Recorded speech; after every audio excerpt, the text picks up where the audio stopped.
Today, I have been speaking with Viresh Mathur, the financial consultant with Blue Umbrella Financial Services, Insurance and Investments. Now, Viresh, before we go any further, I would love for you if you could give a shout out, maybe your email address, contact information, websites.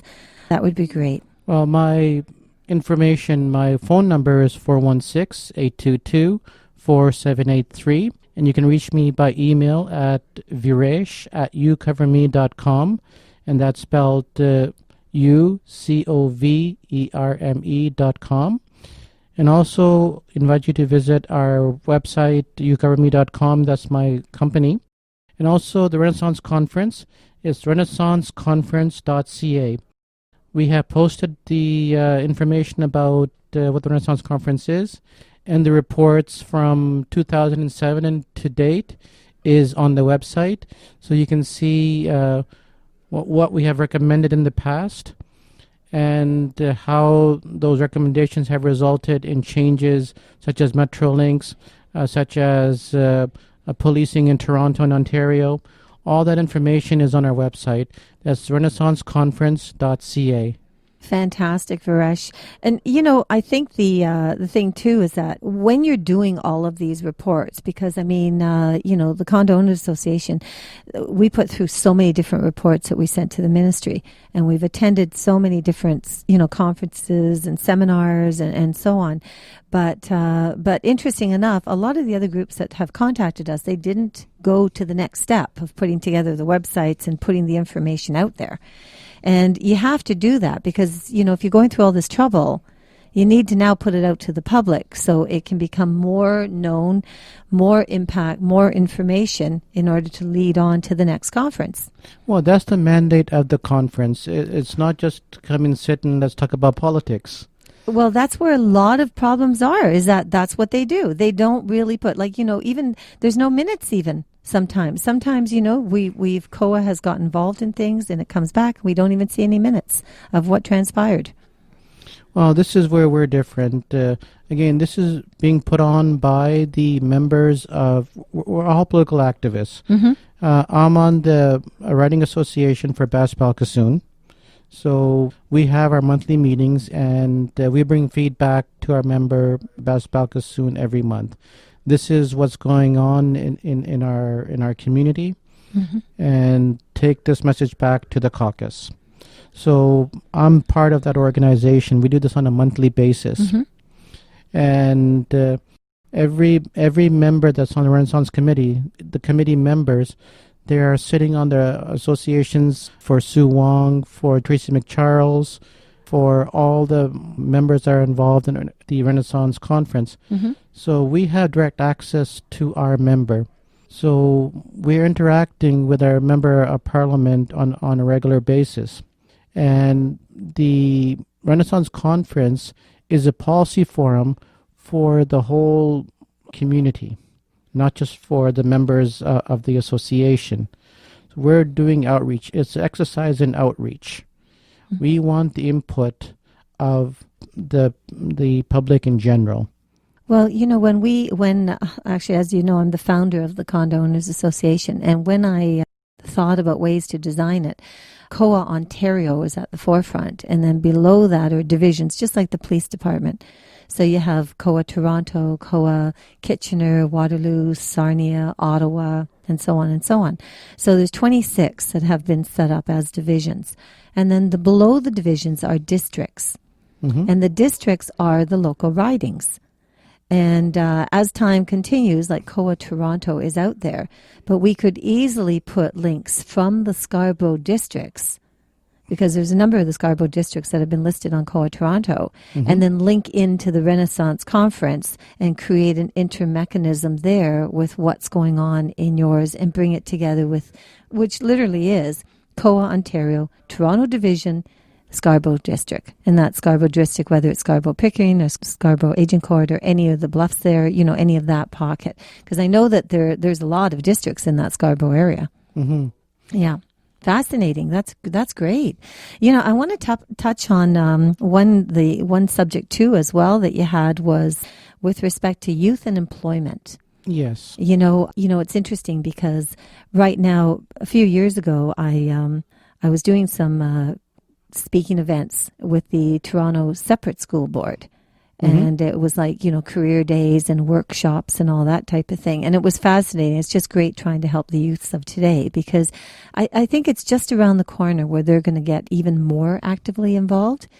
And so on the Condo Owners Association, we actually have created a youth internship because they are the future condo owner. Yes, they are. And one of the things that didn't result directly from the Renaissance, probably it did from in previous conferences we had youth employment. One of the things that the government has now is the Youth Employment Fund, and people don't know about it, how to access it, where the government can pay interns to work for you, and there you have to meet a certain criteria. And we talked about that. I think that's one of the recommendations that is to publicize the programs that we have already by the government.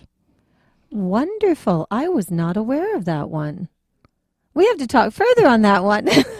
No, because we want to open that door for youth. I mean, they are the future condo owner. They need to understand what's going on.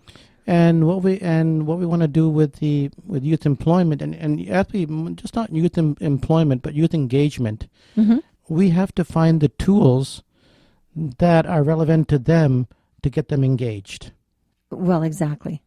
And well, I think the thing is that, I did actually, one of the shows I did a number of months back had to do with the fact that, in high school, they have youth day.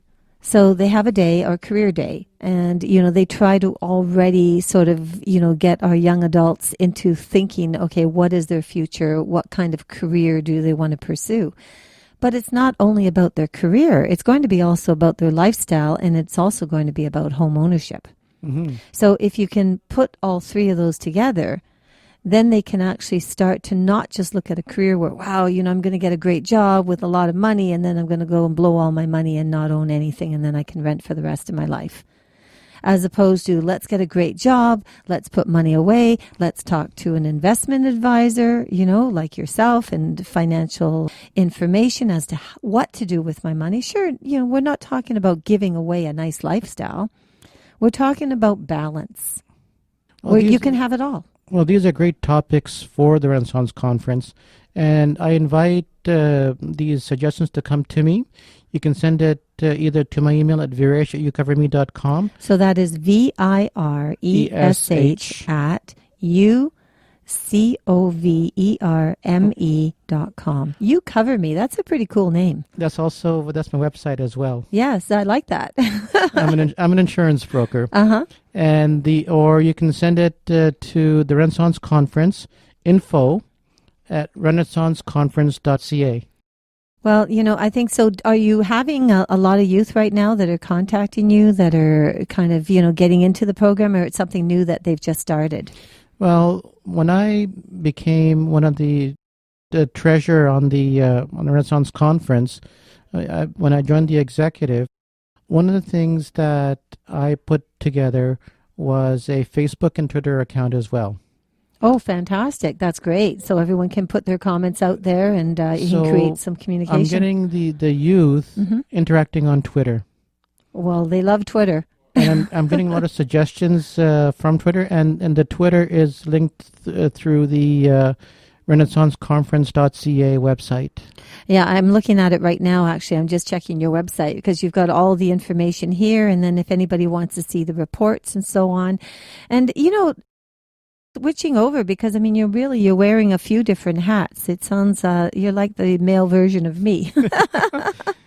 I also I do another conference for the police. I do a crime conference as well. That's another topic. When is the next one scheduled for that? Well, there's that's the other side. A lot of times people don't hear about it, but the police department will always know which buildings are doing what. Yes. Well, in the condo world. I've done 2 conferences to date. One was on bullying, and the other one was on gang culture. Really? So how did you find the results from it? Did you find that you got a lot of, like, which one had more interest than the other? Because I Both. mean, they're pretty Because they're hot again, topics. the They hot really topic are. because our target market was Hmm. to educate the parents with the gang culture, how to recognize if a child is with a gang or attracted to a gang. We had police officers, we had industry experts, and we had ex-gang member telling their stories. Well, there you go. Yeah. So, you figure that by the time you get, isn't that interesting? So the ex-gang members, have they moved on in life now? They've gotten out of the gang Yes, they environment have. and so they totally turned it around for themselves. And they're I love it. I think they're that's wonderful. doing outreach, and I'm looking for people like that so they can tell their stories to the public. Oh, that is so commendable. I mean, see, now that's what's important. That is really important because you listen around the world about people. I mean, so many different initiatives are taken like mad. When Mothers Against Drunk Drivers got started, it had to do with personal experiences, sad ones, life-changing experiences. But rather than just stepping back and saying, okay, trying to live with it on your own, the woman, the founder, stepped forward and said, hey, you know what? I'm going to make a difference. And that had a lot to do with myself as well. When I Hmm. started the Condo Owners Association, I had a horrible negative experience with an adjoining board member of a shared facilities within two condo boards. And oh my God, like you talk about hell and back with this man. It was unbelievable. It went on nonstop. And, and it didn't affect our board in the sense of the building. But the overall community, it certainly affected, and it certainly affected his building. And but I mean, I think that if you have personal experiences, bring them forward. So especially gang members, wow, that is a huge move. I'd love to meet them. Actually, I'm impressed. I love it. Well, I would love to meet them. I think it's wonderful. I other than what I do as a profession as a financial consultant, I'm very much involved in the community.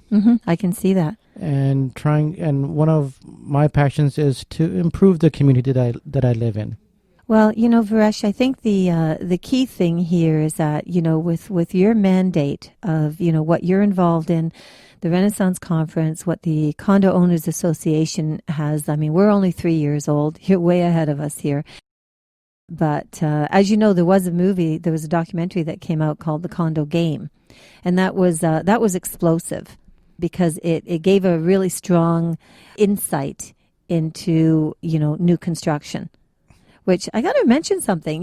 When I was in Panama City, and we talked back about consumer protection and development, and where the objective is, and how politicians really look at their trying to stay in their jobs and get reelected. I was shocked at the wonderful construction of the buildings in Panama City. They're Hmm. not floor to ceiling glass. I actually took a video of the Trump building, the Trump condo building, and I'm going to put it out there on YouTube because I was just really amazed at how solid. Yeah, granted, they expose themselves stronger to the elements, but you do know, I mean, they say that weather is going to be changing Hmm. around the universe, Hmm. and who's to say what kind of weather we're going to end up getting down the road. I mean, we just got a minus 41. We got ice storms that turned our cities upside down. We got the high, incredible cold Arctic temperatures. So maybe more thought has to be put where the entire climates are going and our environment and our ozone Well, that's levels another and topic all of these for the Renaissance things. Conference as well, because climate change. People talk about global warming, but that's a not a very good description. It is climate change. Yeah, but what if we have floor to ceiling windows, we have balconies that were crashing, glass falling. In the last 2 or 3 years, we've had tremendous concerns about the development. And we look at the development we have in our cities based on today's weather conditions and today's environment. Are we actually looking at the future? Why? Because we're Toronto, Ontario, and we're not thinking that we're Panama City and Panama. or we're not, you know what I'm saying, or any other kind of company that or country that is more Well, exposed to different types of situations. our politicians and business people in general, they, again, this is my opinion, is that they're only looking for their immediate profit. Our federal government are ignoring the scientists. The evidence-based information that's there, our federal government is ignoring it. And if you listen to scientists and then develop your economy according to what they're saying about climate change and about the environmental impact, then we could have a thriving economy taking into the changes in climate. And it is possible. Scientists and business people can work together. We can have a harmonious relationship with science and business. But many people see the environmentalists and scientists hindering the growth of business. Mm-hmm. And I think that attitude has to change. Oh, it has to change. And, you know, it's interesting because you see, that's the thing. You know, there's an old saying there. How much money do you need to be happy? Right? And how much money do you need to be safe? I was actually, last night I was watching on Netflix. I was watching the autobiography of Stephen Jobs.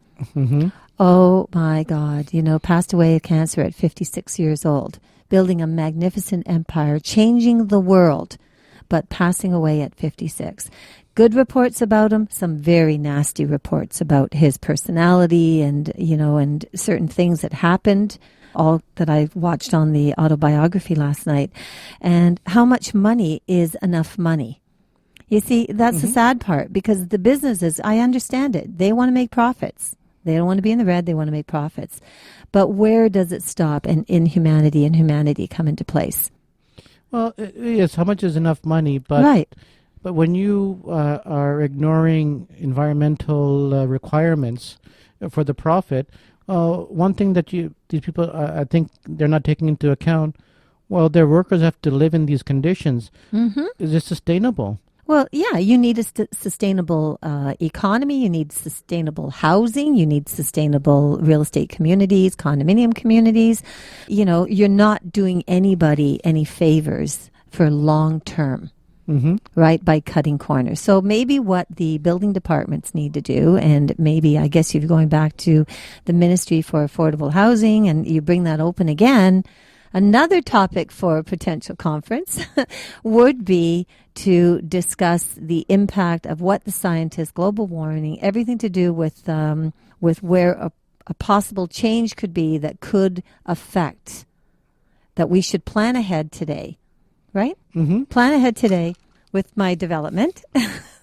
Plan ahead today with our development and make sure that these buildings can survive the future based on the scientific research. Based on scientific research. Right. And I've traveled quite a bit myself, and there's some old palaces in India. They're huge, major palaces in some of the hottest areas in the world. And the palaces are in the desert, and they have an air conditioning system that is very unique in the sense that they're using rainwater to cool the palaces. Really? Now, isn't that interesting? And basically, it's like a canal flowing through the palace, and with a series of hand fans.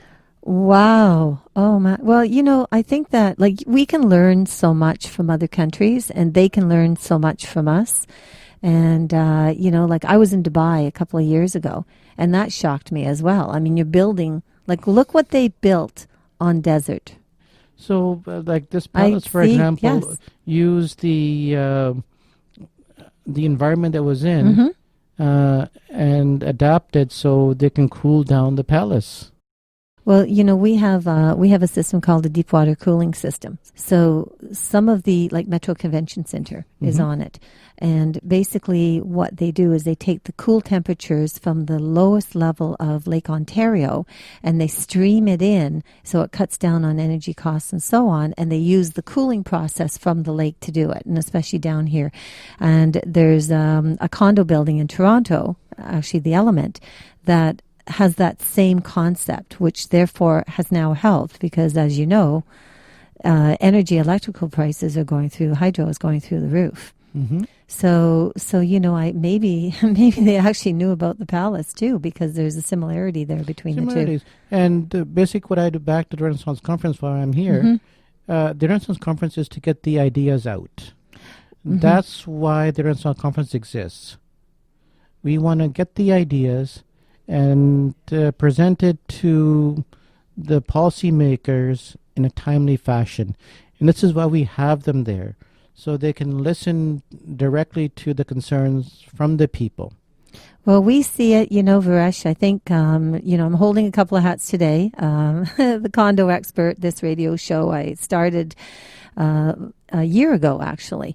And there's well over 100 shows plus now. And it was to get the word out about important issues and also draw attention to the Condo Owners Association, but equally to draw attention to other things that are happening. We've had a number of different guest speakers on the show, and they've all addressed, things that they're involved in. The show is on iTunes, it's on podcasting, and certainly we'd like to work with you because we've got our finger on the pulse on all the different things that are happening. And, it's like a big jigsaw puzzle, isn't it? And getting all the pieces together in that puzzle and see how we can, the bottom line is work together. And, and that was why COA was put out there, was to work together with different levels of provincial government, work together with condo owners, yes, work together with property managers and management companies, although I sometimes seem to feel that the other side of the trade see us more as a threat than anything, which is downright sad because that was never the intention. If it hits your pocketbook, it hits it. What can we say? The idea here is to provide better communities and, long-term sustainable condominium communities, certainly. So, and good policy, good governance, good policy, and good working mechanisms for everybody. So, it's been a real pleasure having you on the show today. It really has. And, I'd like to draw everybody's attention to the Renaissance Center website. Viresh Mathur, you've made a big difference by being involved. Thank you very much. Well, thank you for coming on the show. You're listening to Linda Pinizzotto of the Condo Expert, and hope you have a wonderful day. Viresh Mathur of Blue Umbrella Financial Services has helped us forward. There is 3 segments on this. Please listen to all segments, and I will be right back.